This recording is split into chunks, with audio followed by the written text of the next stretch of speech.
do something that you're passionate about. Don't worry about the results. Talk about something that you care about and put it out into the world, and things will be good. Today's show is sponsored by Enigma Elements. As filmmakers, we're always looking for ways to level up production value of our projects and speed up our workflow. This is why I created Enigma Elements, your one-stop shop for film grains, color grading LUTs, vintage analog textures like VHS and CRT images, smoke, fog textures, DaVinci Resolve presets, and much more. After working as an editor, colorist, post, and VFX supervisor for almost 30 years, I know what film creatives need to level up their projects. Check out enigmaelements.com and use the coupon code IFH10 to get 10% off your order. I'll be adding new elements all the time. Again, that's Enigma, ENIGMA, elements.com. I'd like to welcome to the show Michael Gallagher, man. How you doing, brother? I'm doing well. How are you? Thanks for having me. Thank you for being on the show, man. I truly appreciate it, man. When you guys reached out to me, I was like super excited to talk to you because I've known of your work in the past, and you're unlike any other guest I've had on the show because of your history with the internet and with YouTube and the new wave of entertainment that has kind of moved in. So before we jump into all of that, first and foremost, how did you, and I'm afraid to ask because you're a little bit younger vintage than I am, but how did you get into the business? Because but like, oh, I was 5 years old. I shot 3 features. I'm like, shut up, just shut up.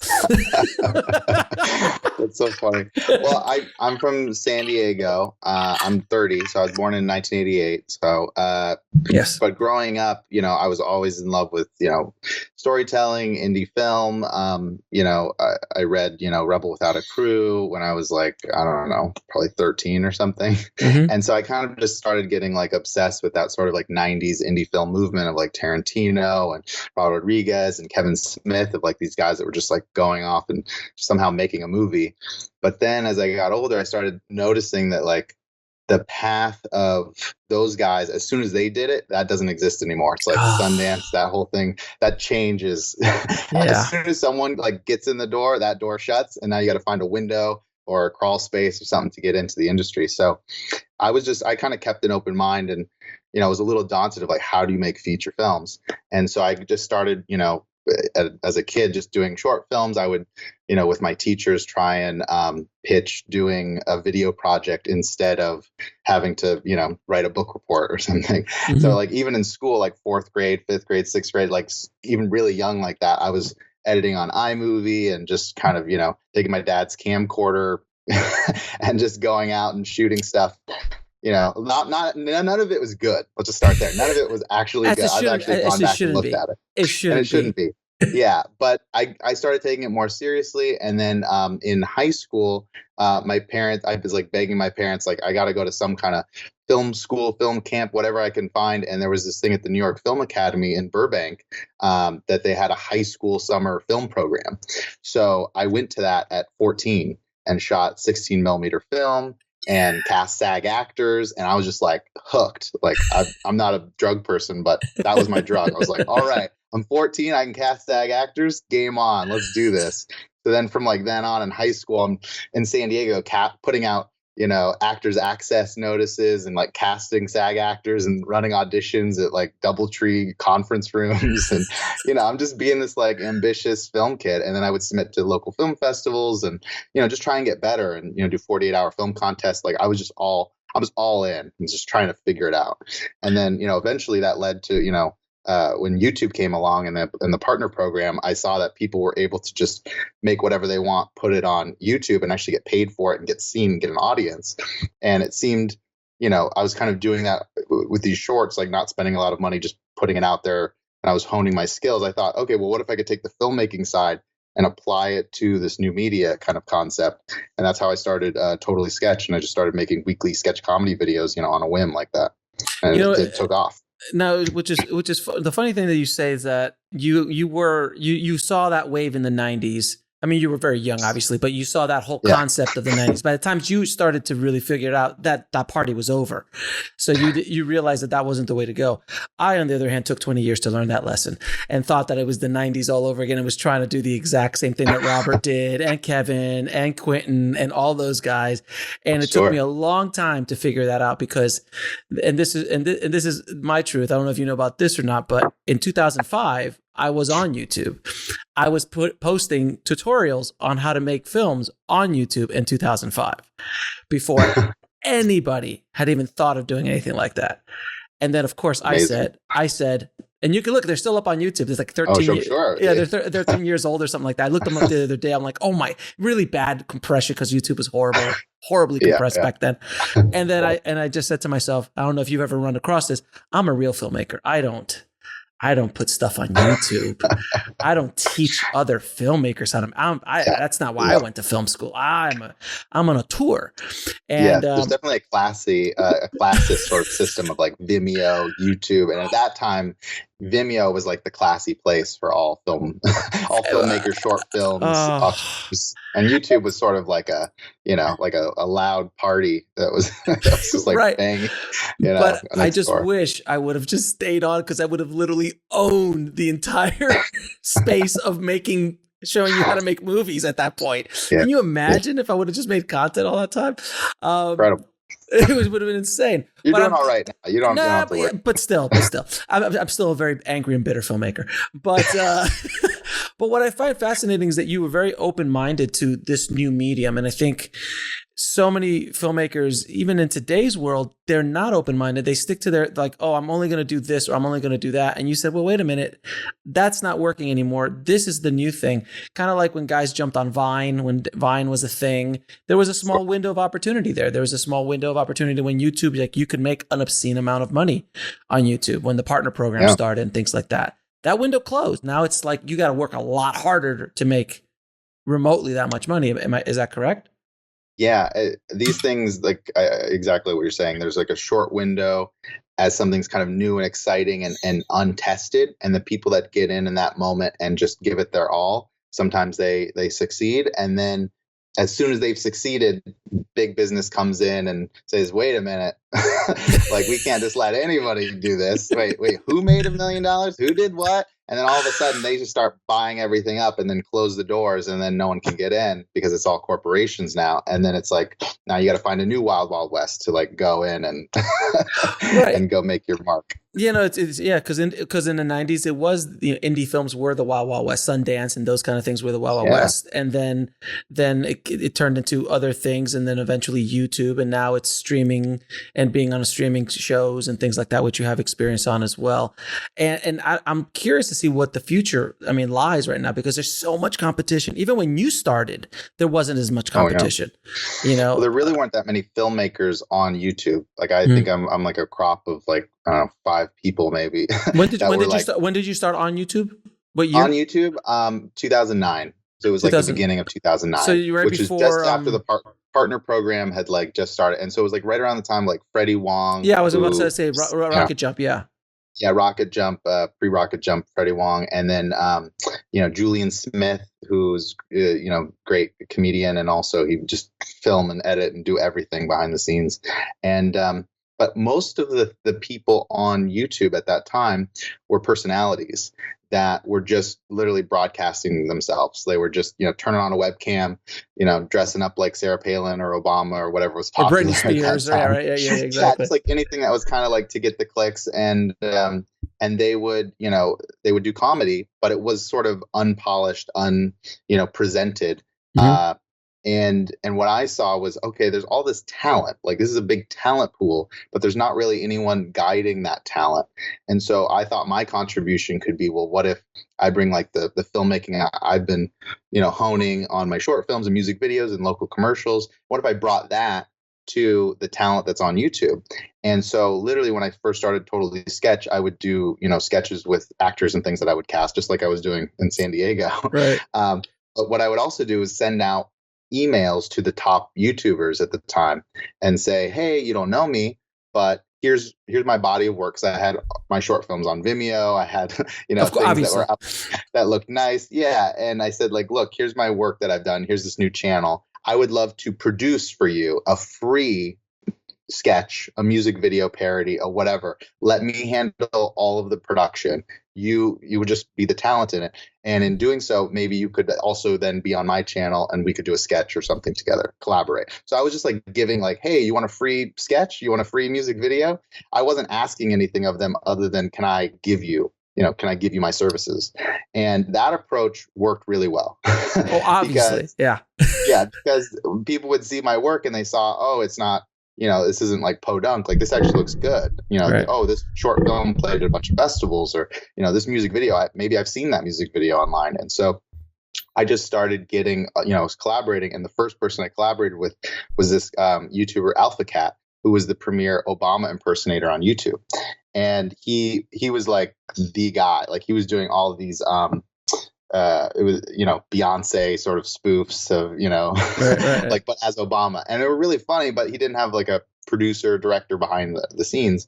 And so we produced this whole music video for him and I wrote the first draft of the parody, but it was Jamie Foxx's "Blame It on the Alcohol." It was called "Blame It on the Economy," and it was about like the economic crisis that we were going through. Right. And he was like, "Oh, well, let's just get all my pals in." And so we called Lisa Nova, who did Sarah Palin at the time. I called my buddy Richard Ryan to play Joe Biden, and we just did this crazy music video. But it looked legit, and it actually got picked up, and they showed it on The View because it was such a like viral video at that time. And but from there, that kind of helped explode me on the YouTube scene. So then everybody saw that video in the community and said, whoa, who's this guy? Like, we need to hire him to bring him in. And so he can just sort of bring that filmmaking style to what we're doing. And then that's kind of, that's how I got in the club, so to speak. So again, for everyone listening, take some notes here. You offered your services for free because you were smart enough to provide service and be of value to people who you're trying to connect with and to work with in one way, shape, or form. And all you had to offer at the moment was, I've got some skills, I've got some production, I got something that you don't have. I'm not asking for anything in return. Just let me work with you. And it worked out. It worked out fairly okay for you. Yeah, it worked out. Well, it was funny because just like in high school, anytime I had any money, if I made any money, if I, from like grandma gave me like a check for $100 or something for, birthday, it's like any money I would get, I would put it into film equipment. So like at the time I like saved up, I got an HVX, I got a Panasonic HVX at the time was like a big deal. And then I really saved up and, I had like summer jobs and doing like short films and such. I got a Kino Flow kit. I got two 4-bank. Just rocking, dude. You're like pimping. You're pimp. Yeah. Can you imagine that time of YouTube to show up with like an HVX and a Kino kit? It was like literally showing up with a freaking Steadicam and a Panavision camera, like with full 35 exactly. on a student film back in the 80s. I mean, seriously. Yeah. So I was like, I had a pretty, robust, because I had like a 3-point airy lighting kit, and that was used that I ran it to the ground. Right. And then I had the Kino Flow. So within my setup for the shorts and things I was doing, I could light pretty much any scene as long as there were, no more than like 5 people in a frame. Okay. But it would look really good. So it kind of helps set things apart because lighting is such an important part of filmmaking and you're just kind of elevating that sort of HD look. But yeah, that really helped just because people would see, and I was calling in favors left and right, kids I went to film school with, friends that I met at parties that, as a DP, someone in sound, and I would try and pay people as much as I could. But in the early days, it's like, you don't have money. So you're just, you're calling favors. You're finding collaborative, excited people around you that want to participate. And that's what I did in the early days of YouTube. And then as it, kind of spread, I still kept that mentality of keeping it small, keeping it low budget, because you can make money doing YouTube, but the more money you spend doing it, just the less money you can make, because there's sort of a cap on the whole thing at that time, at least. Yeah, there wasn't the millionaires weren't being made just yet on YouTube. It was pre-millionaire days at that point. Yeah. but yeah, and very, very true. Now you also came up with a fairly cool idea called Maker Studios, if I'm not mistaken. You're one of the co-founders of Maker Studios. So yeah, I'm one of the co-founders of Maker Studios, but it wasn't my original idea. It was actually so from that music video shoot that I did with Alpha Cat. So Lisa Nova came, and Danny Zappin was her boyfriend at the time, and her brother Ben Donovan. They all both the three of them all came to the shoot, and they saw what I was doing. And they said, oh, well, we got to talk to this kid because we're about to start a company and we need some filmmakers to be a part of it because right now we have the talent. What they had been doing is they had been going out and they had this idea of creating sort of like the Saturday Night Live of YouTube. Like, what if we got the top, performers and put them all together and made a super channel, and then we all promoted that super channel and, got it to 1 million subscribers in like a day. And then what if from there we got brand deals and we kind of just helped get everyone paid? And that was sort of the concept of early day. It wasn't even called Maker then. They didn't even have a name for it. And so I remember going to Starbucks over in Venice with Danny after that shoot. And he's like, yeah, we're going to do this thing. We're going to disrupt the whole industry. And he's just like, wearing like clothes from Target, like drinking a coffee, saying like, yeah, I got all the top YouTubers involved and it's going to be great. Like, you in? Like, you gonna dedicate the next year to this thing, man? And it sounded good, but it also sounded like maybe a Ponzi scheme. Maybe I'm going to be selling microwaves door to door in like a week. I have no idea. I mean, it was just like, sometimes people are all talk and you have no idea. So in this business, I can't see, not in this business. No, stop it. But I vetted him out and I talked to some people around him and it seemed legit. And it seemed like he did have these people. So I agreed. I said, okay, I'm in, I will come on, because they didn't really have any money. They didn't have, much to start. It was like, we're all going to just donate our time. We're going to come in and invest in ourselves and collaborate on this thing. And so it was really like, if we're not all a part of this, if we're not all lock step, it's not going to happen. And I showed up and I remember going to their house and it was all the top people on YouTube at that time, which, this is 2009. So it's like Phil DeFranco, Shay Carl, Shane Dawson, Dave Days, Lisa Nova, there are more, but Kasim G. It was like all the people that had like hundreds of thousands, if not over 1 million subscribers at that time and getting millions of views on every video. So it was like, oh my God, I'm with the Illuminati of YouTube. And I'm like, me and Danny are like the only filmmakers on this thing. Everyone else is out there on camera talent. And, and we want to like, okay, kids, play nice. Let's all come together. Let's come up with the name. Let's figure out what our videos are going to be. Because we were just making sketches. We want to start stockpiling and putting them out there. And so that was really the beginning of what Maker was. But from that process, you had so many cooks in the kitchen and you had so much creative, kind of like top talent for the medium that it was really difficult to get everyone to agree on what was comedy, what was the funniest thing to do, what was our style and taste. And so some people had R-rated senses of humor, some people were really family oriented. And so it was just a lot of debating of what are we even going to make. And from that kind of creative friction came this idea of, well, rather than all of us doing one channel, what if we empower each creator and give them the resources and tools and support them for whatever they want to make, rather than force everyone to work together. And that's really what Maker became, is like, how do we empower the creators to go off and make whatever they want? Because, all these people are just in their bedrooms kind of doing their thing.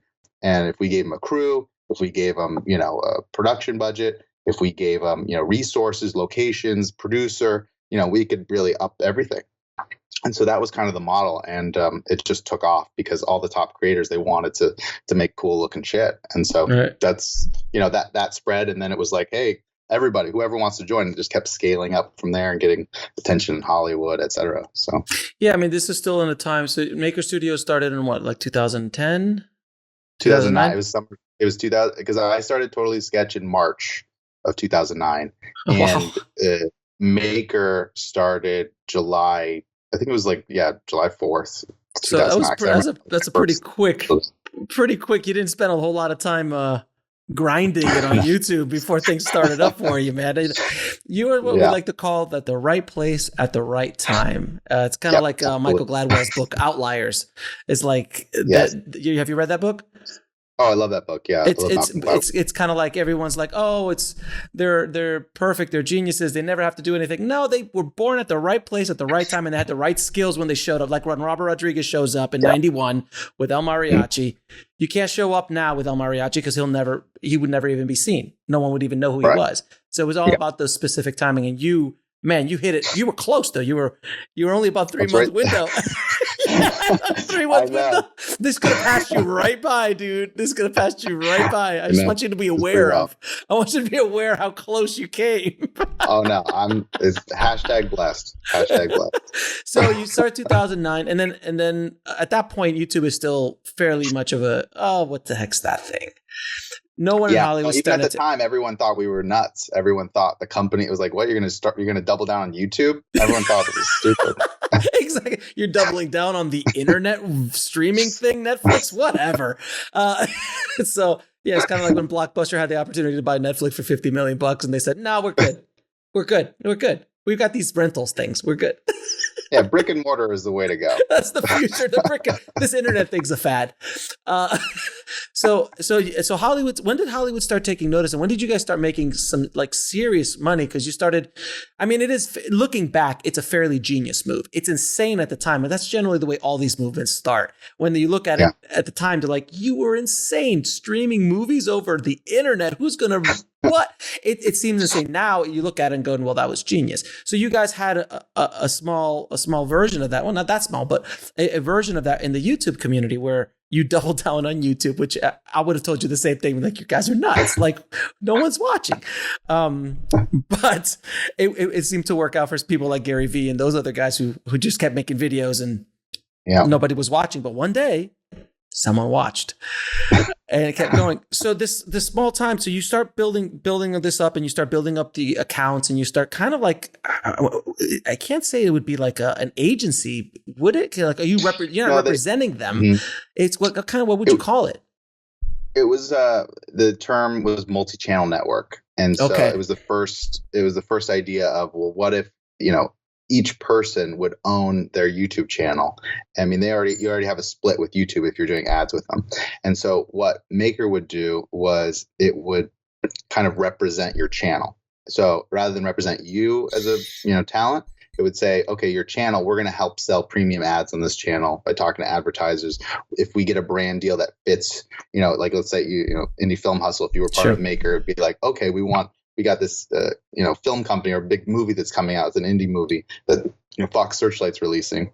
And what if we partner with you so you can, do something with the filmmakers and get paid to do it? And so it was like they were kind of brokering those deals, sort of like what an ad agency would do. Yeah, it was like multiple things.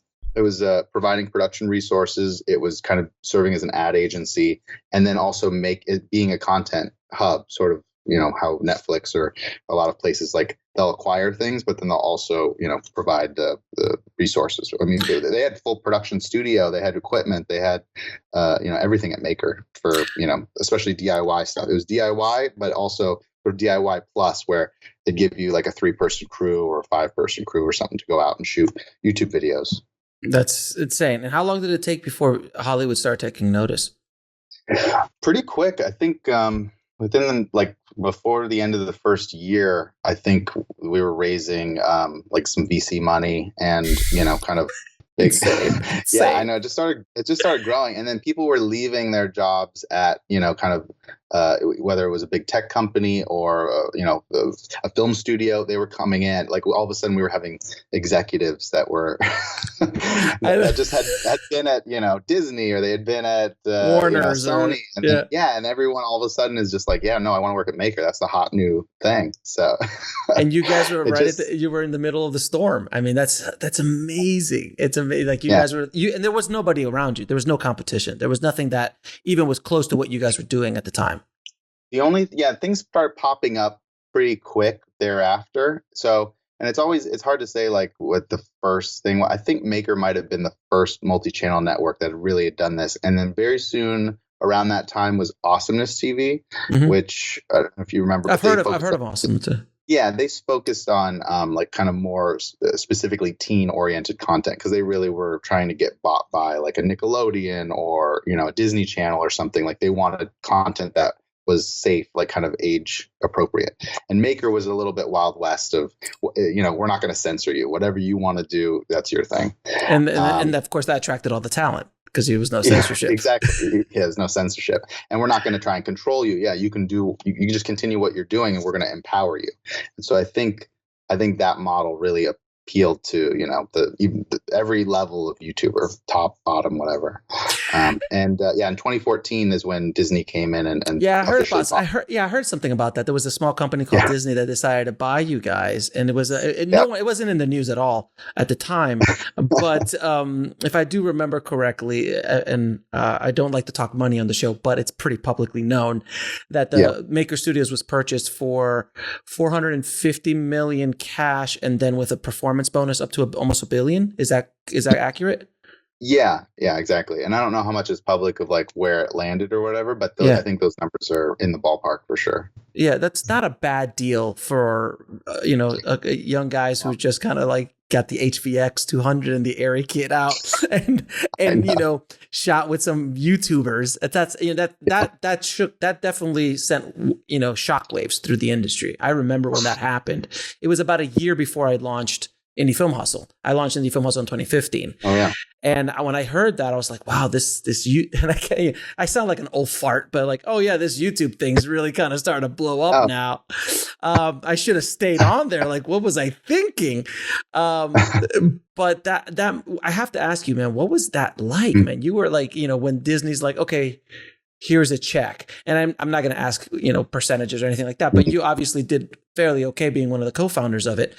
So what was that day like as a filmmaker, man? Like, Disney is buying you at a very, a very good rate, if you don't mind. Yeah, no, it was pretty outrageous. It's interesting because we started in 2009 and I had been like day to day with the company until about 2011. Like, about 2011, I was like there kind of making, helping everyone, making videos, kind of working on different, branded content and I was doing a lot of interactive actually. And but my day to day wasn't really, it didn't really go on beyond 2011. I was still, my channel, I eventually brought my channel Totally Sketch into the network and then, would work on, as a director for hire for them and kind of consulting and things, but I wasn't really in the thick of it. So it was fun to actually see every time I would go there. It was like, oh, we're going to a new office. Oh, we got a soundstage. Oh, we got a whole block of offices. Right. And then it's like, and then you're trying to make your YouTube videos there. And all of a sudden it's like, hey, James Franco's in today. It's like, hey, Snoop Dogg, he's going to shoot 4 videos. And it's like, wait, what? What's going on? Right. And then I was, because I was, very filmmaker oriented. They would, they partnered with the Tribeca Film Festival. Yes. I remember meeting with I remember they flew us out there for doing promotion and kind of cross promoting Tribeca, and they were like, oh, do you want to do, we want to do like a 48-hour like film thing at Tribeca. Do you want to make a 48-hour film in Tribeca? I said, sure. I'm like, oh, it's like a bunch of groups. It's like, no, just you. And so you'll just do it, and we'll have the full support of the festival, and then we're going to screen it at the festival. And it's like, oh, okay. And so, I don't know, I'm like 23, 22 years old, and like we're running around New York, and literally like they had like Robert De Niro make a video being like, okay, Michael, here's your, here are the things you're going to do in your 48-hour video. And it's like, what the fuck is going on? Like, it was just, this is a small group of friends in a Venice apartment. And now it's like, they somehow got Robert De Niro roped into this thing, like talking to me. Like, I could imagine, outrageous. Can you imagine that conversation with Robert? Like, it's like, all right, so we're going to do this thing with these guys called Maker Studio. They're on YouTube. And there has to be a moment when Robert De Niro goes, what is YouTube? What is this what's going on? I don't understand this. He's like, Bobby, you got to do this. Just trust me. These guys are big. Just get on the camera. And I'm sure. He's like, all right, who's this guy's name? Michael. All right, Michael. I know. It felt really surreal. So that's amazing. It was sort of like, just kind of had to accept it. Like at a certain point I let go of, how did this happen and just sort of say, okay, yeah, all right. and we're going to roll with it. We're gonna roll with it, yeah. And but definitely, and just to be clear, I don't have like $100 million or Fair $10 enough. million. Fair Like, enough. I didn't like come out like a bandit and I don't own like Johnny Depp level islands and things. Got you. So just know that. But Fair I enough. definitely benefited from the sale, as did everyone who was a part of it. Sure. And the great thing about it was it it set us up in the industry as, look at these guys. They bet on themselves. They went out there and invested in this kind of idea that nobody really thought would be anything. And look at it now. And so it just sort of gave you that sort of like creative capital to then go out and say, oh, I want to make a film. I want to do this. You just got people's attention a little bit more, because you had sort of a proof of concept of saying, we started this from nothing and look where it got to. Moving forward, whether it's just you want to do a web series, you want to do a movie, you want to do something, it's, people take notice because it did so well. We'll be right back after a word from our sponsor. As filmmakers, we're always looking for ways to level up production value of our projects and speed up our workflow. This is why I created Enigma Elements, your one-stop shop for film grains, color grading LUTs, vintage analog textures like VHS and CRT images, smoke, fog textures, DaVinci Resolve presets, and much more. Check out enigmaelements.com and use the coupon code IFH10 to get 10% off your order. And now back to the show. So you're kind of like that's the biggest thing that I've taken away from the whole experience. I feel like Maker was kind of like the Google or the Facebook of the film industry. It was like this little startup that kind of shook things up, and it was kind of leading the way into a new technology or a new space within the industry that nobody else saw coming. Kind of like, when Facebook came in and did their thing, or Google came in like, oh, we're going to do a search engine. Oh, right. Yeah. Search engine. Sure. Like everybody else, like Alta Vista and Lycos. Got it. Yeah. And then of course it turned into what it did. And similar to you guys, you were kind of like the Google of the film business industry in a sense, because it was all internet based and it was a bunch of crazy kids somewhere doing some crazy stuff, and it all turned out until finally the big boys finally took notice. But that also sent the message to the whole industry, is like, when someone like Disney does spend that kind of money on a company that's outside the norm, it sent to the industry, hey, this is where we're going. This is the future. This is not, this is not a joke, because we're not spending this kind of money on a little bit of a fad, if you will. Yeah, well, all the film studios, I think, reached a point where they weren't investing in digital. They weren't investing in online content, but they were seeing like, hey, on our sheets every month or year, like quarter, we're looking and seeing how much we're spending on digital advertising. We're seeing how much we are spending on a company like Maker to promote our stuff. Wouldn't it make sense for us to have our own digital shingle here so we don't have to pay somebody else? Like, shouldn't we already have that? Like, why are we paying them to tell like they're making it was some kind of confusing loop for them. And so I think they ran the numbers and they said, well, how much would it cost for us to start our own? And they ran those numbers and said, okay, it's going to cost billions. What if we just acquire these companies that have been doing it independently that seem to have success, and then we will just absorb all of their knowledge, what they've learned, their tactics, their crew, and we'll go from there. And so that's what happened. And then you saw that with Maker, you saw it with Awesomeness and Full Screen, a bunch of other places, and that each studio kind of was eyeing the different media companies and just sort of plucking them up and saying, okay, now we have our branch. And I think that's what really sparked it was that move of the eyeballs, especially like the 18 to 24 and teenager demographic. Like nobody, they weren't watching TV anymore. They were just watching YouTube. They were just addicted to online content. And so they needed to be in the game. So to just market their movies, if nothing else. Right. And it's kind of like what Netflix did for the business. Well, now everybody has a streaming service coming out. I own a streaming service. I have my own streaming service, for God's sakes. It was all because of Netflix, and they opened up the doors. And now everybody's like, wait a minute, we got to jump on this train. This is kind of where the future is going to be.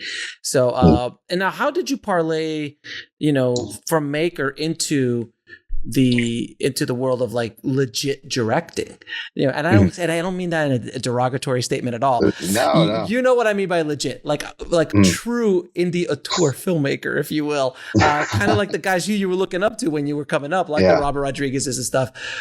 How did you turn from making sketch comedies on YouTube to like, hey, I did the Thinning and the whole that whole series and another movie that you just came out with, Funny Story, and all these kind of real legit films with like budgets and like actors. I know. I keep fooling them. I don't know how. I don't exactly.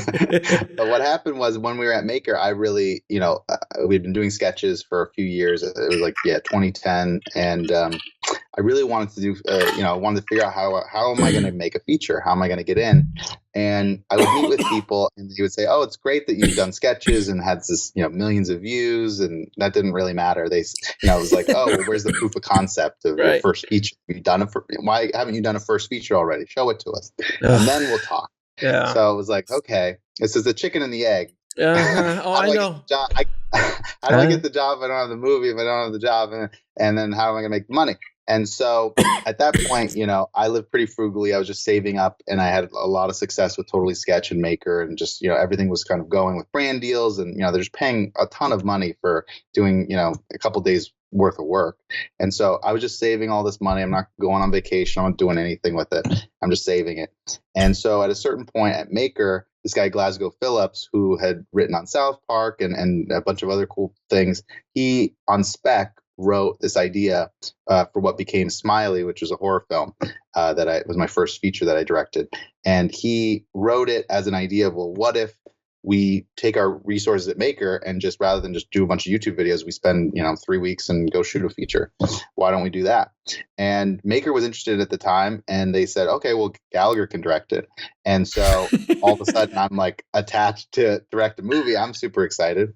And, because I just, at that point, it wasn't about, oh, I have this really personal story I got to tell. It was, I got to make my first feature. I wanted to make the movie more than it mattered what the exact movie was. Like, I wanted to just show what I could do and just get out there and just, start playing in the big leagues and playing in the field and making something, feature length. And so what happened was Maker almost did it, and then they didn't. And then they said, we're really focused on the short form, but if you guys want to go off and find the money for this thing, go for it. And so then I became obsessed with just getting Smiley made. And so we'd go around and we started pitching it and doing that whole thing.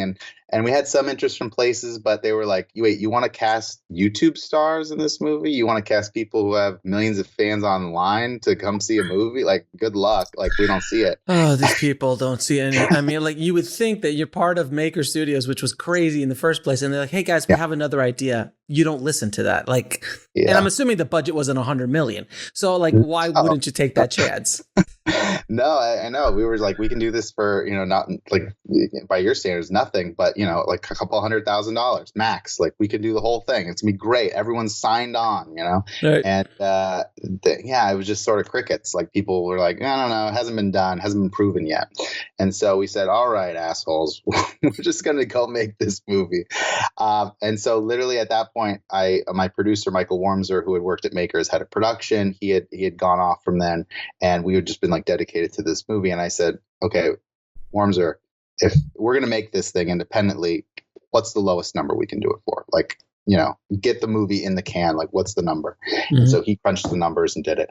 And I think at the time he's like, I think we can get it in the can for like 120,000 if everyone's getting paid and, we're shooting in 15 days and the whole thing. Right, and I said, okay, that's all the money I have. Greenlit. Let's go. Right. And so then from then on, we just went and made the movie just, self-funded. We didn't look for any more money. We just, said, okay, this is the resources we got. Let's get this thing in the can. Let's shoot it. And so it was just kind of a mad rush in 2011 in the summer to just go make this movie. And so we did. We shot it 15 days. We brought on the best crew we could. We just, kind of went out and made it. And from there, the movie, we then raised a little bit more money for post and then for the release, because what ended up happening is we partnered with AMC Independent, which they have this great program where they will release your film theatrically if you can provide the marketing and if they like the movie. And so what we did was we presented this whole plan to them with the YouTube stars, with everything. And we said, we're going to go promote this thing. We're going to, we want as many theaters as you can give us, and we will get it out there and look at how many impressions we can get from videos, from trailers. Because our trailer went out, we put our trailer out like after we shot the movie in November, and it got like 1 million views in a day. And then after that, it was like 10 million views in a week. And now it's, I think, at like 40 million views or something crazy. And so it was just like, it kept exploding. And so Hollywood started calling, and people were just freaking out, being like, what is this movie? How come we never heard of it? Wait, is it a horror movie? Like YouTube start like, so then that really just kind of became sort of beacon for the industry and saying like, who's Michael Gallagher? What? You made a movie? I don't understand. YouTube stars? And you're like, I was in your office 6 months ago, ass. Literally we were doing that. And so, but we did it all independent. So that was really my film school, was taking Smiley from the development process through production, through post, and then through marketing, distributing, and getting it out there. And we did a 28 screen theatrical release through AMC Independent, and it was in 14 markets.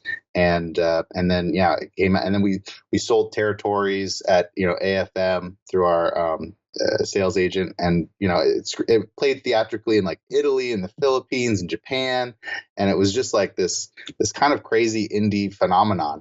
Like it's surprising how well the movie did, like how far it got out there, because even today, like around Halloween time, if you go like on Instagram and go hashtag Smiley, people in Argentina are dressing up as Smiley, like still. Like from last year, it's like thousands of people I keep seeing every year, like people sending me photos and things of just the reach of this character is kind of crazy. And this was just a really small indie made for under $200,000. So it was pretty wild. So now, did you have any other?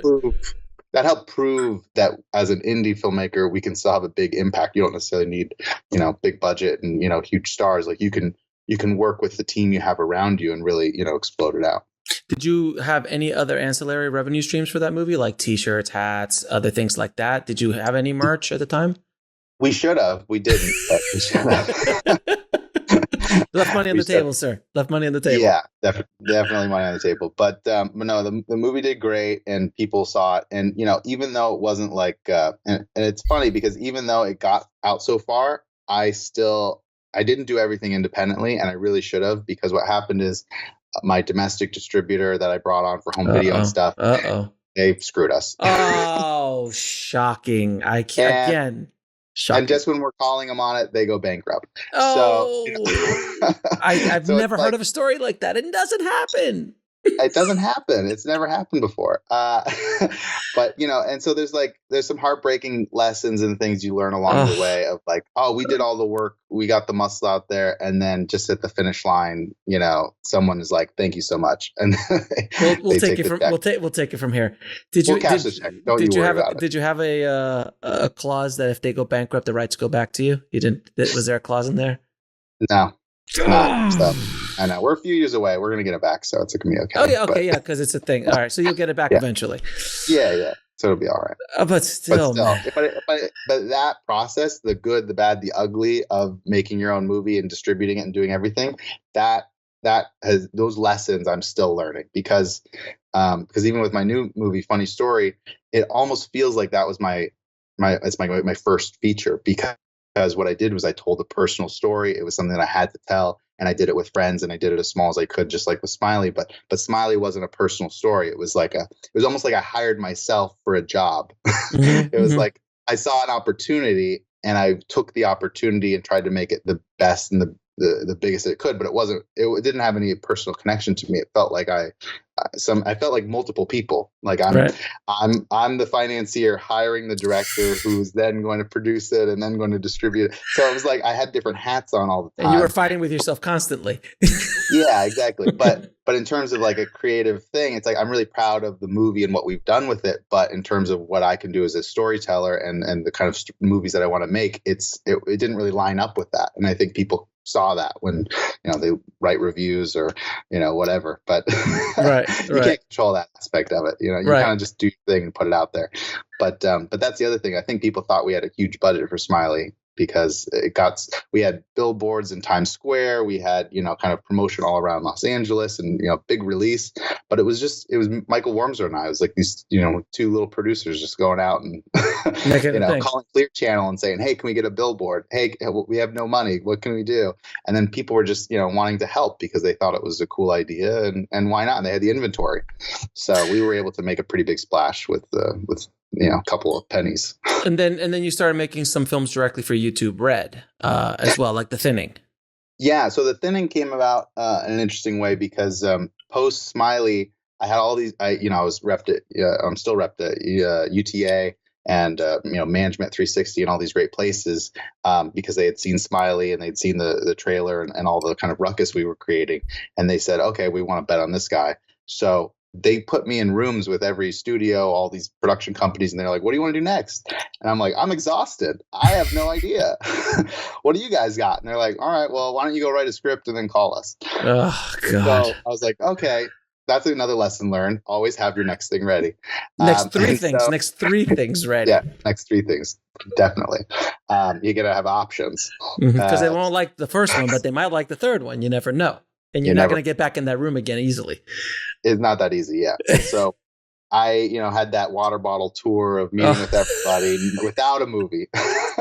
Without a project. Yeah, we basically nothing to pitch. It's Hollywood masturbation, as we like to call it. Yeah, so I got a lot of free waters. It was great. And then, but from that, I learned, okay, it's not about me coming over and seeing what they have. They want to see what I got. I'm the generator. So, okay, that's how, as a filmmaker, you need to look at these things. And so what I did was I spent the next couple of years just head down writing. And so I enlisted Steve Green, who's my best friend, and we had been doing all these sketches and writing, comedy bits. I said, hey, let's write movies. We can figure it out. And so, and because I'd never finished a feature from scratch. With Smiley, I came on it and did some rewrites and polishes and kind of adjusted some things, but it didn't start and end with me. And so that was a new process. So Steve and I just kind of like head down, read every screenwriting book there is, and we just started going. And so everyone was saying, maybe write something, maybe write from a personal place. So the first thing we wrote was Internet Famous, which was a parody of all these YouTube stars and the ego trip and the ridiculousness of the YouTube world. Mm-hmm. So we wrote that as like a mockumentary comedy, kind of like a Best in Show and Tone or Spinal Tap. And and everyone was really excited about that. So we partnered with Lakeshore, and they financed the movie through their Off the Dock, which was their digital division. And they said, okay, well, what you did with Smiley, let's try and do that with Internet Famous, but do it with YouTube stars making fun of themselves. And it's a comedy. It's all lining up. So then we just but now it's a story that it's like I have some basis in because I generated the thing. Yeah. And so we put this great cast together and went out and shot it. And then Netflix bought it. And so it's out on Netflix now. And that was cool. That budget was under $1 million, but it was definitely a huge step up from where I'd gone before. And then at the same time, when we were writing all those scripts, like you said, to have 3 projects ready, we had written 5 scripts, and we took out, we were taking them out and seeing what the agents were responding to. And the other one we wrote was The Thinning, which was, dystopian teen thriller.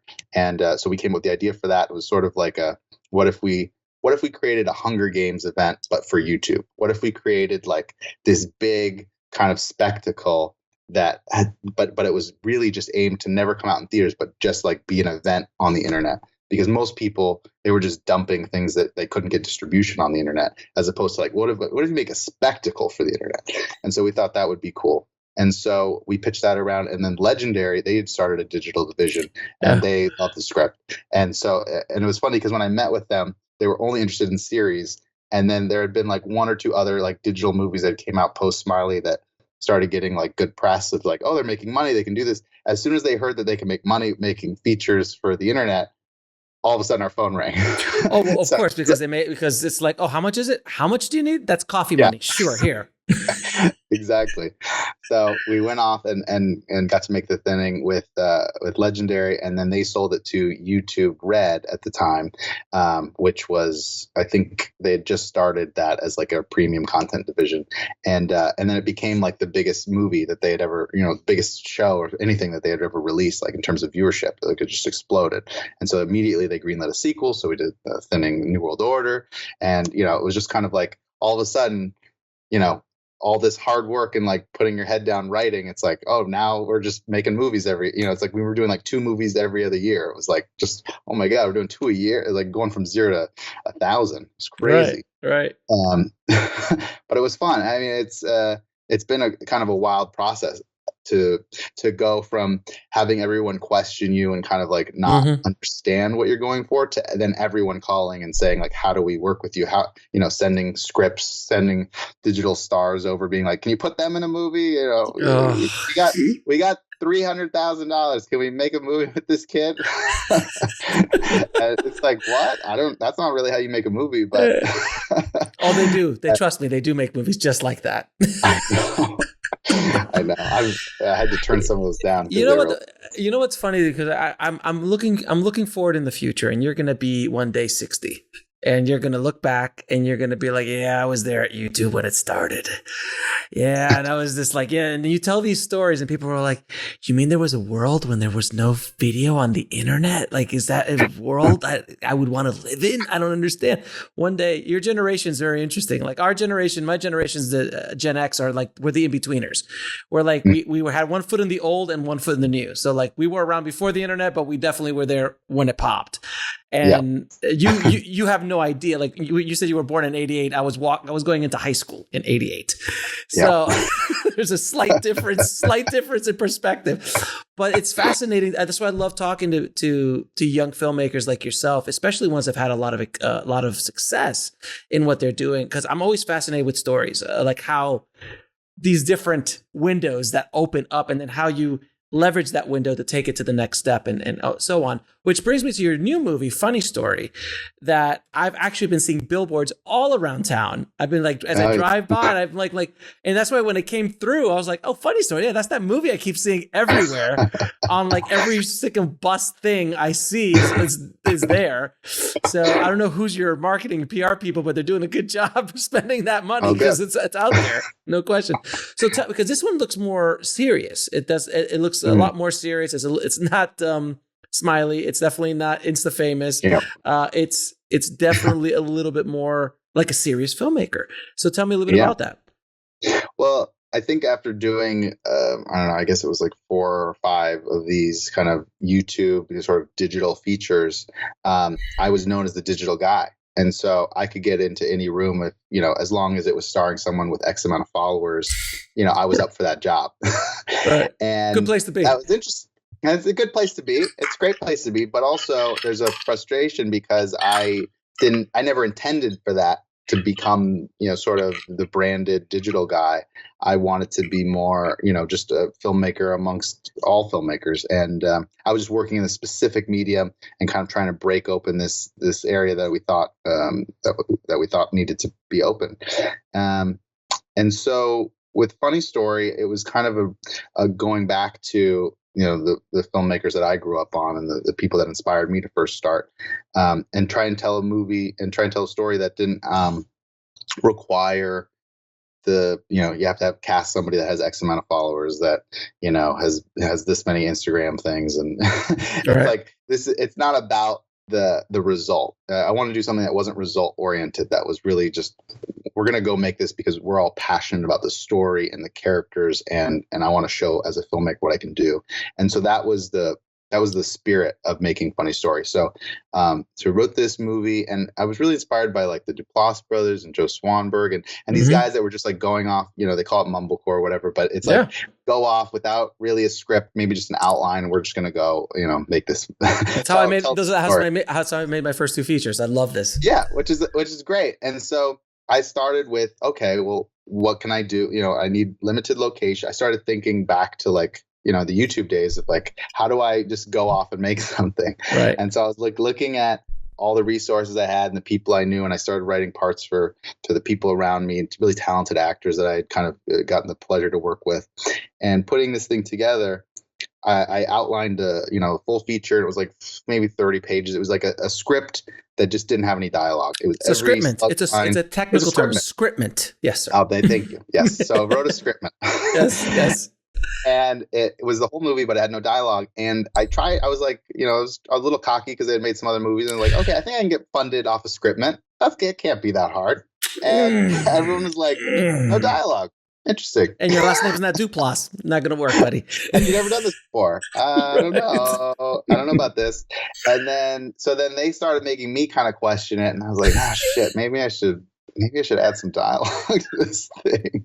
Maybe. And so I started thinking about, well, if I really go and do this on the budget that I think I could just go off and make it, I think it's too much money where I want to risk the idea of maybe I don't have the answer, because I think it is sort of like jumping out of an airplane without the dialogue, because you really have to trust in everyone around you. And I just got cold feet, honestly, about trying to do that. And I still want to do it someday. But at that time, I was like, I don't think I'm ready to do no dialogue scriptment. Go make it. It takes a certain amount of balls, sir. It does truly take a certain amount of balls to do that.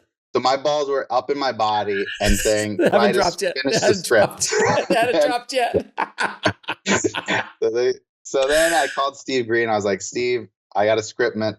I want to turn into a script. Let's do this. And so we powered together. I think it was like 4 or 5 days of just like 12-hour sessions of us just locked in a room, just acting it out, writing dialogue, making each other crack up. And then I had the full script, and then it was like a 90-something page script. And we went off, and I just cast people that I'd either worked with before or met with that I knew were just going to be passionate about this thing. The crew, everyone got paid, but it was from the spirit of, we don't know what's going to happen with this thing. We're just going to go and do it. And that set is the best set experience I've ever had, because everyone was there for the right reason. I'd never actually felt that before with everything else I'd done. There maybe been a few people who were really excited about a project, but on a certain level, like your crew, your cast, like they're making a lot of stuff. It's hard to get that genuine enthusiasm of like, this, we're doing this because we love it. We love making movies. We love this story. And that set, it felt like everyone was there for the right reason. They had this spirit and this excitement. And it shows in the movie, I think. And so we went out and we submitted to film festivals. And last year, we've been touring with the film. It got into the Slamdance Film Festival in their Beyond category, because I'd already done more than it was my first feature. And so from there, it kind of like other film festivals were reaching out, and then we just kind of toured with it for the last year. And so it played, like in won crazy awards like Breckenridge Film Festival and Woods Hole and Washington West. I mean, there's just like a million like all these regional film festivals that just the movie was really resonating with audiences. And we were like, it would play at places and then they'd add screenings and it would sell out. And it was just like there was this weird buzz about the movie. Just, within these communities. We weren't really promoting it. It didn't have any, there wasn't much to promote on the film festival circuit. You can put flyers up and things, but we didn't even really do that. It was just word of mouth. So it was kind of spreading, and other film festivals were asking us to play. And then this last year we got it out with Blue Fox Entertainment, and we did a few screen theatrical day and date with VOD and such. And the movie's just, it's gotten great reviews. It's just been really warmly received. And it's, it's this little movie that we went off and made that, we didn't have a marketing muscle behind it. And so all I did was, the advertising that you've seen, that's just me calling up places I did with Smiley saying like, hey, we made another indie. Do you have any inventory? What do you got? Like, what kind of deal? And so, we just call these places up, and then, got billboards and got, bus benches and all that kind of stuff. Can I ask you, I don't know if you're able to tell me this or not, but what do those things kind of cost? I have no idea what a bus bench costs or like those, like I've always seen them and you always think they're like these like 50,000 or crazy expensive. Like, is it literally affordable to do that? Like if you have a little bit of money? If you have a little bit of money, it is affordable. Yeah. I think I don't have the exact numbers offhand, but I do know that, we negotiated with the companies and just, we said, look, we're not, Lionsgate. We're we're a small indie, movie coming out. So if there's inventory that you have, or if there's a deal you can cut us, like, let us know, because we'd love to consider, working with you guys. And so I think for bus benches, I think the company we went with, they do a minimum of 10. And so you have to get 10 of them. But per unit, they're not crazy expensive. It's like $300 or something per bench. So I think for like 3,000, around 3,000, I think you can get 10 benches in LA. For a month? For a month. Yeah, for 4 weeks. That's insane. It's insane. Oh, guys, anyone listening, you're going to start seeing Indie Film Hustle banners all over Los Angeles. I'm just saying. You're going to be like, is that a podcast with a bus bench? Like, is that a thing? I'm like, oh yeah, it's going to be a thing. That's insane. But that's the thing is, like, I don't know. I guess I was never afraid of, like, just asking, trying to Google something or looking and just asking. Yeah, because the worst thing that's going to happen is they're going to say, no, get lost. and I've had that happen to me, and that's okay. And it's like, there's a few outdoor advertising companies that are not filmmaker friendly, and that's okay. But then there's other ones that say, you have a connection with somebody and you tell them your story, and they want to help you. I mean, people want to help each other. It's just, so rarely are we offering our help to others. Are we asking? It's hard to even ask for help sometimes. But if you can be willing to accept whatever the answer is, then you might be surprised by people, because I don't know, there's other passionate filmmakers out there, maybe have a desk job at a marketing, at an ad agency, and they're like, yeah, I want to help you. In LA? I want to be in that position someday. In LA? Never. I can't believe that. What I find fascinating is that you are known for being online, being on YouTube, understanding online marketing, understanding online branding, and yet you use legacy advertising methods as part of your whole overall, plan. Why do you, what kind of return, what ROI do you think you get from these like, would it make more sense to spend those $3,000 on, focused Facebook ads or YouTube ads, as opposed to, are you going to get a better ROI on that than bus benches? Look, bus benches are cool as hell, and I'm seriously thinking of getting some. But but on an ROI standpoint, like, what is it really going to do? Well, there's different ways to think about it. If you're just concerned about ROI, or just like the kind of money you're going to make, from sales, I don't know that outdoor there's like a 1-to-1 of, a bus bench equals this many downloads or rentals. No, of course. Yeah. But, it's uncontrollable. I do have a theory about advertising and about selling something, which is that if I haven't heard of it, if I haven't seen it out in the wild, then it's harder for me to, as a consumer, just to watch a movie, to listen to a song, to something. Like, I need to have almost been bombarded by it in 3 different ways. Like, if I saw it out in public, I saw a pre-roll ad on YouTube, and then I see it on Apple TV on, as like a premium movie, then it's like, oh, I've seen this before, and then I'm going to check it out. As opposed to something like I've never seen, and all of a sudden it's just on iTunes or it's just on Amazon. I think it's a harder purchase for me to just go in blind and just search around to see what's out there. It's true. Whereas if I have the impression I've seen the key art a few different times, and especially different mediums, I think really help. Like, and I really toyed with this, and I think next time I'll do it, is getting pre-rolls on podcasts. Because so many people are listening to podcasts and they're in your ear. I'm available. I'm available, sir. I'm available. You let me know how you want to cut that deal. We'll make that work. But you know what I mean, it's like, oh, in your ear, you're hearing funny story, May 24th on, in theaters and on demand. And then you're seeing it. And then it's like, now you're on Apple TV, and it's like, oh, I've been told it. I watched it. I saw a trailer, and now the movie is, trending or whatever. It's in, recent discoveries. Now I'm going to watch it. You know what this funny thing is, though, what your theory is exactly happened, because it happened to me. Because when your poster showed up in my email box, I said, oh, that's that movie that I saw on the bus bench around the corner. And it added a sense, before I even knew who you were, and delved into who you are and your backstory, I automatically associated, oh, this is a real movie. Yep. Purely because of the legacy the legacy marketing that you were using. Like, because I know the impression in my mind is a YouTube ad is not going to cost nearly as much as a bus bench. Yep. Not nearly as much as a billboard, for God's sakes. That's what the studios do. So you already, for your small little indie movie, you've already put yourself in the box with the studios because of that specific move. So it is working. It worked on me. That's great. That was the first time because honestly, I was like, oh yeah, this, and I saw that poster. I'm like, oh, let me dig in a little bit, because I get bombarded with requests to be on the show all the time. But when I saw that, it stopped me. And then I was like, oh, let me dig in and let me investigate who's Michael Gallagher. I'm like, oh, okay, fine. This makes a lot of sense now. But it was the initial. But honestly, it was the initial looking up, and that's not one billboard, by the way. I've seen it like 3-4 times all around LA. So it works. It works. That's good. I'm glad it's working. And yeah, just so you know, it's not like, oh, we hired some big company to do this. It's like, no, it's me. It's me making phone calls. Like, it's You're still hustling, baby. It's still hustling. You know, you can't get to that point. I don't know. I haven't gotten to that point where I'm like, oh, I have a whole staff and everyone's just doing everything. It's like, no, I'm creating marketing assets. I'm cutting trailers. Did you make the poster? Did you make the poster? I didn't make the poster, but okay.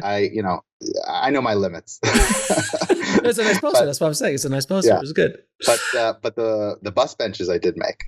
So I took the key art and then I remixed the elements. So I can do that. You know what I mean? So it's like I still want to, I still have that indie film spirit in me of like, I'm just going to go and do this. That's great, man. That's awesome. Now, I wanted to ask you something in regards to this whole influencer phenomenon, which is basically going on right now and has been going on for many years. Do you think that this is going to, like in 20 years, are we going to talk about influencers anymore? Like, do you think there's a window that's going to close? I think the window to be an influencer it's tighter now than it was 5 years ago on YouTube, on Instagram, on Facebook. There's specific places where certain people are making their name. Remember all the guys at Vine and girls at Vine, they were like, oh, I'm a huge Vine person. Well, Vine's gone. And then you're just like, let's just post them all on YouTube and see what happens. Like, it's like, So where do you think, from I'd love to hear your perspective, where do you think this influencer phenomenon is, like influence marketing, which is, you guys kind of, you were one of the first people to actually do influencer marketing, and now it's become a thing. What do you think, and how it's going to pan out in the future? Yeah, I think you see someone like Dwayne "The Rock" Johnson, and I think we're not far off from him just releasing his own movies on his own app or something, because you have somebody who is just a brand. And it doesn't matter if he's doing Ballers on HBO or if he's in, Jumanji or something. It's like at a certain point when he makes enough money, he doesn't need the studio. Yeah. And so you have a brand, and it's like if you like Dwayne "The Rock" Johnson, like you either subscribe to his app, or it's like he can just market directly to his fans. And so I think the follower kind of concept on all these different social media platforms, I think it might collapse into an app or something like that, where everyone just has a base, and then they're just, providing content to that base, and they can self-fund. And whether that's Kim Kardashian or, Alex Ferrari or whoever. No, first of all, stop putting my name in the same sentence with Dwayne "The Rock" Johnson or, God forbid, Kim K. But please stop that. I've got you fooled, sir. But you know what I'm saying? But it doesn't matter what your brand is, but I think each person, what influencers are, they are a brand. And what do they sell? It's themselves. It's something about them. And some people, you could argue, have talent. Some people don't, and they're just personalities. But they can attract people, and it could be from anything. But I think the collapsing of the different platforms will happen at some point. And I think it'll take someone, and it could be, you have these traditional folks like Tom Cruise or something, or it could be, some kid on YouTube with just doing this whole thing. And it's like, we learn that like, okay, all of a sudden PewDiePie has his whole little empire off his app, and he's making $40 million a month or something. And everyone's like, wait, what? And then it'll take something like that happening where then everyone jumps in. It's not that far away, man. We're far off. Not at all. We're far off. Yeah. I literally have a streaming service, which is an app which you download. I'm not making $40 million a month Let everybody know that I'm not even close to those many zeros. I'm not even close to that many zeros. Trust me. But it is at a certain point. That is something where I think someone like Tom Cruise, who's a little bit more traditional as far as his age and where he came from, I don't think he's just not there. But I think The Rock is that hybrid. He's the guy who came up. He's like the middle. He's in the middle. He's like, I'm before but I'm embracing it, and I'm built for this medium. And he's built for the medium where the young and the old are following him, and that's who you need. Someone but even him. Will Smith jumped into YouTube. Yep. He's like legit he's killing it. A YouTuber. He is, right? He's like literally like on the set of Bad Boys 3 with like the guy who did Bel Air, that great trailer for Bel Air. Like if you saw that, right? It's so great. It's so good for everyone it's like the dark, down and dirty, like Eminem style, 8 Mile style of Prince of Bel Air, and it's so freaking good. And you got Will Smith like talking to that filmmaker on a balcony in Miami, just like, "Hey man, we're here." Like, are you vlogging, Will Smith? Are you vlogging, Will Smith? He's a weekly vlogger. Yeah, he is, and he does these motivational things. So like he saw it. He's like, "Oh, I got to jump on this. This is where it's going to be." And he can leverage his traditional fame to a platform like that, where people like me would follow him, and younger people who watch The Genie will follow him. Yeah, exactly. And I think we're going to see more of that in the future, and whether that's people jumping onto pre-existing platforms and just utilizing their celebrity to kind of bring people in. But I do think, with the subscription models and the apps and things, I think we're kind of getting to a place where if they could have it all under one hub, and Apple's trying to do that. Apple's trying to do that, and I think it'll take a really big personality to just triple down on themselves and do it, who has the capital. And maybe it's a company investing in the rock industries, just like doing it that way. I don't know. But I do think I think his company's called $7. So, cause he had $7, he had $7 when $7 when he started. Yeah. So no, this is fascinating. And I have to ask this question because I think people would hurt me if I didn't ask this question. Do you have any advice on building a YouTube channel? In today's world, not in 2009, not 2010, in today's world. That's a good question. Well, I think there's things that you probably heard that I think still apply, which is you got to come up with a brand, whether that's yourself or if you're a gamer, gaming, or if it's indie film, it's tips. Be consistent to whatever your brand is, because it's like when you go to the grocery store and you want orange juice, if you take an orange juice container and there's milk in it, doesn't matter how good the milk is, people want orange juice. So, like, in terms of branding, like, I think that's really important for YouTube. Like, you think of it like a product that you are selling, and it's you, it's your story, it's, your films, your content. And so if you create that brand, then set a schedule and be consistent to that schedule, like live or die by that schedule. So if it's weekly, if it's daily, just do something manageable that you can commit to. And before you launch, I would stockpile at least a month. So that way you're not like, if something comes up, then you're not screwed. Or, having to be like, hey guys, sorry, I couldn't post this week. Like, I don't think people like watching that. Just do it, just like commit to it and do it. And then also don't be afraid to collaborate with people who are similar to you. Don't be like, oh, everyone's competition. It's like, I wouldn't think of everyone as competition. I think of them more as your peers and collaborators. And there's maybe a way that you can provide value to them. So in the same way that I was just cold reaching out to personalities and saying like, hey, let me make you a star of your own, video creation that I will produce for you.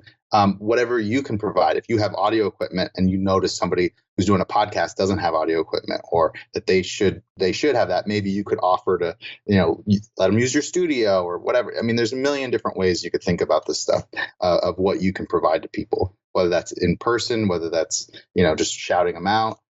There's a million different ways, but I think offering value in exchange for collaborating is always a good way to go. And then I think just being consistent and doing those things, I think that's like the groundwork, because it's hard to give advice when you don't have like a specific no, it's a very broad, but like you look at something like Gary Vee, he was arguably one of the godfathers of the internet streaming space, because he was there before YouTube. And he and for people who don't know who Gary Vaynerchuk is, please look him up. I mentioned him on the show before. He's doing okay for himself now. But he created that wine channel, wine library TV thing, and he would just every week just do these wine tasting videos, like what's a good wine with Oreos? What's a good wine with this? And he did it for I think 2 years with like barely anyone watching, because nobody was online. And then one day Conan O'Brien called, because when they hey, we need a wine expert, and they looked him up, and he was the only guy. And they said, well, he's got 200 episodes. He must know what he's doing. And then the rest, as they say, is history. And that's why a lot of people ask me about my podcast and how'd you get there? I'm like, dude, I got 320 as of this recording, I think 320 something episodes. And I'm like, it's because I did 2 podcasts a week, because I'm psychotic. And I just every week. Well, it's because you kept consistent, but more importantly, because you started. A lot of people don't even start.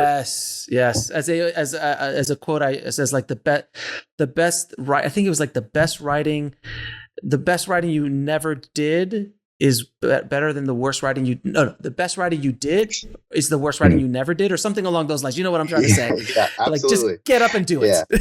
Yeah. And I think Mark Duplass has a quote that's the 80% rule, because he's a perfectionist. And I know a lot of people are perfectionists, and they're like, I can't start something else is perfect. He has an 80% rule that, if it's 80% there and it's there might be this 20% fuck up, it's okay. Just accept it. Say 80% is good enough and go. Because I don't know if you'll ever get to 100%. I never feel like anything I've ever done is 100%. That's perfection is, I think, unattainable, but 80% is attainable. So it helps sometimes in a pinch. Yeah. And I think 80% or perfectionists, I think a lot of it's just as a cloak for fear. You're just afraid of moving. That's a great excuse. I'm like, oh, it's not perfect. I got to go. Oh, I need that red camera. I can't shoot with without a red camera. I need this actor. I need this much money to make this movie. You don't have these illnesses. You just went out and said hey, I'm going to go make stuff, and I'm going to go do stuff. And I'm sure that the videos that you guys were doing at Maker Studios are not 100%. They're not. They just let's no. But they're definitely not. But if you look even at the Mark Duplass, you look at Puffy Chair. He just went out with a camera and he just shot. Yeah. And he's it was, I don't even think it was at 80%. I think that movie was at 40 or 50% when he started. He's let's just go make something. But yet he made something. I always tell people there was something there. There was something there. There's something there, but at least you got to just go out and try it. And if you fail, you fail. Just do it at a low budget.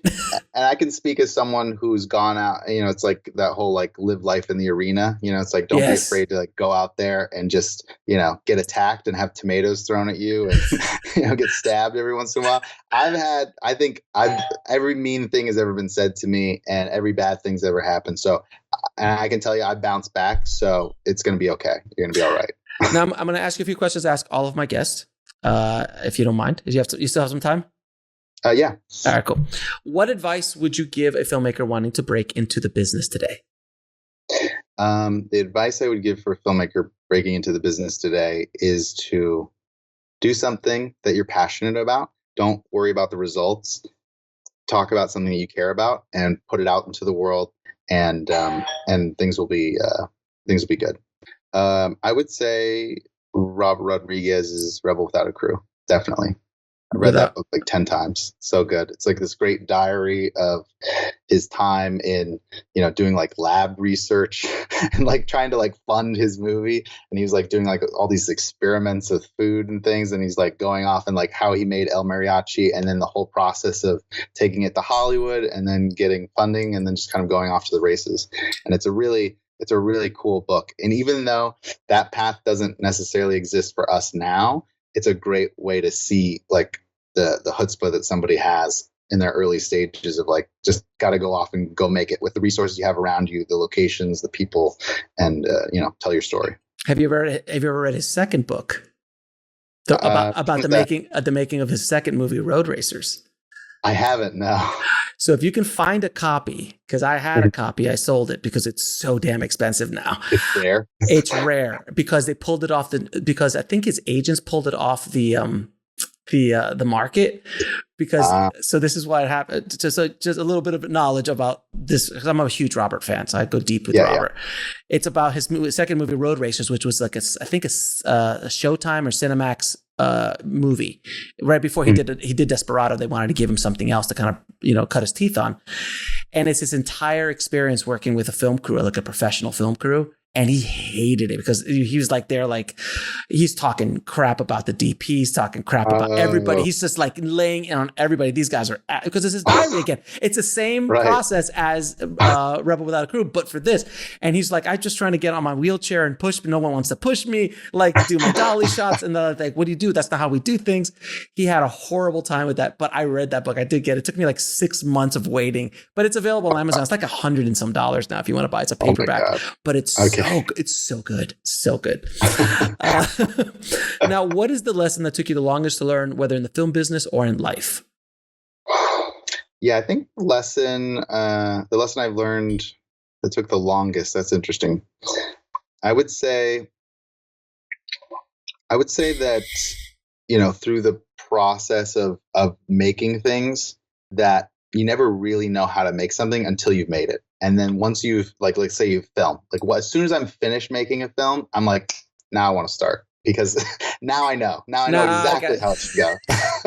And that until took the next making one. Stuff. Yeah. And then you have to apply it to the next one. But unfortunately, it's like those lessons would be so great if you could then start from your end point to just go back in time, have that Groundhog Day sort of device, and then just go start again. Because I always feel like it takes making a movie to learn how to make that movie. And each one is unique and special in that way. But you try and take whatever lessons you can and apply it to the next one as best as possible. Spielberg's still learning. He still says, like, on every movie, I learn something new. So if Steven's still learning, we're probably we're all still learning. Now, what is the biggest fear you had to overcome in making your first features or your first work in general? I think my first fear is not finding collaborators that want to collaborate or want to listen to you, or being steamrolled by others, because I started really young. And so when I was on set of my first feature, I was the youngest person on set, like younger than the PAs. And so I was mistaken. Nobody knew who the hell I was. And so it was just, I don't know. It was like the feeling of like being a fraud. I had to get over that. Imposter syndrome. Yeah. I had to get over this imposter syndrome of like, what am I doing here? Why? How come I'm the director? Like, this shouldn't happen. And so I had to find that confidence in myself to say, no, I should be here. And this is why. And then that just made it, and it's not yelling at people or being rude or doing anything to like throw around your power. It's more of just like an internal thing. And so that took me a few projects to really get down, of being confident in what you're doing, the story you're telling, and how you're going to do it. Because then if anyone comes up with an idea or questions you on something, it's not like, oh, they're attacking me, because that's like an insecure way to think about it. It's more of, no, they want to understand it. So they're asking you a question. And then if you're confident in yourself, then you can always be able to articulate that to any crew member. So it's having the confidence of in yourself of what you're doing. Yeah. By the way, I used to be the youngest guy in the crew too, so enjoy it while it lasts, sir. Oh no, that ship sailed already. I see everybody on set now, and they're like texting, like, "Hey, what's going on?" And they're like, "Oh yeah," and then they say something, and it sounds like gibberish, and it's like, "Oh, you're talking about some app I've never heard of, because I'm an old man." Okay, cool. Like I was saying earlier, like you're like, oh God, on YouTube back in the day, I tell you. Exactly. Now, this is the toughest question of all. 3 of your favorite films of all time. Oh my God. All right. Well, I'll just say the ones that come to the top of my head when you say Perfect. that. All right. So there's Big Lebowski, Coen Brothers. Yes. That's very high up. Yes. I think the next one I'm going to say is Ed Wood by Tim Burton. I love Ed Wood so much, dude. I saw that in the theater when it came out, and I was like crying, not because it was funny, but because I was in pain for Ed as a director. Oh, every director should watch that movie. It's so beautiful. It's so good. And then another one that I love that doesn't get a lot of love, and that's why I'm going to mention it, is Before the Devil Knows You're Dead. and it's Sidney Lumet's last movie. Oh yeah, and it's starring Ethan Hawke, Philip Seymour Hoffman, Marissa Tomei, Albert Finney. Incredible movie. Oh my God. It's so badass. Michael Shannon's in it. I mean, everyone's in it, and the acting is incredible. The filmmaking, it's so aggressive. He's like 80 something years old doing this movie, and it feels like a really badass indie director went off and made their first gritty crime movie. It's so cool. And I don't know what happened. I think it was a distribution thing. It just didn't get a lot of love, but that movie is great, and I recommend it to anyone. Did you read his book, Making Movies? Oh yeah. I read that before making anything. It's so good. It's such a good book. I read that too. I was like, oh my God, you're in there with him. You're like there going through it with him. It's so awesome. Now, where can people find a funny story and find more about you? Yeah, so you can go to funnystorymovie.com, but it's also available on Apple TV, Amazon. It's available to rent or buy, and Spectrum on demand, all that kind of stuff. And then you can find me at Totally Sketch on Twitter, Instagram. I'm not that hard to find. Just look for the dumb face. And Michael, man, it has been an absolute pleasure talking to you, man, and it's been great getting into the history of YouTube. Almost like you're like a historian, sir, of that movement. It's great, and it really is great. I had one of the co-founders of Rocket Jump in as well, and we talked about their days. But you have a very unique perspective on it all. And again, for everyone listening, there isn't just one way to do it anymore. Like before, there was just one way to make it in this business. Now there's thousands of ways, which is scary, but exciting at the same time. And you are definitely proof of that, sir. So thank you for sharing your knowledge bombs with the tribe today. No, thank you, Alex. It's a pleasure to be here. Honor. Thank you.